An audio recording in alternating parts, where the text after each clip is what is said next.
আমাদের মুখ্যমন্ত্রী সদ্য লন্ডন ঘুরে এলেন এবং লন্ডনে গিয়ে ব্রিটিশদের খুব প্রশংসা করে এসেছেন এখানকার হেরিটেজ বিল্ডিং টিল্ডিং এইসব নিয়ে।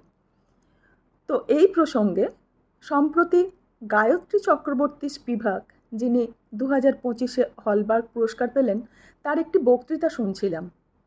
সেখানে তিনি বলছেন যে স্বাধীনতা দিবসের প্রাক্কালে উনি বিভিন্ন জায়গায় ঘুরে ঘুরে বেড়ান বক্তৃতা দিতে। তো বীরভূমের এক প্রত্যন্ত গ্রামে উনি গেছেন, সেখানে ছোট ছোট ছেলে মেয়েদের সঙ্গে আলাপচারিতায় মেতেছেন, যেসব ছেলেমেয়েরা কখনো ট্রেনেই চড়েনি, কখনো ট্রেন দেখেইনি।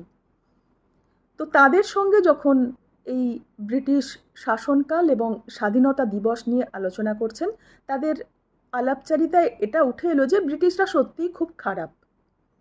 তো উনি তখন তাদের জিজ্ঞেস করেন, আচ্ছা, ব্রিটিশরা এত খারাপ কেন? তারা করেছিলটা কি? তাদের মধ্যে একটি ছেলে সপাটে উত্তর দেয়, ব্রিটিশরা খুবই খারাপ কারণ তারা আমাদের কখনো স্বাধীনতা দিবস পালন করতে দেয়নি। আমাদের মুখ্যমন্ত্রী এটা জানেন,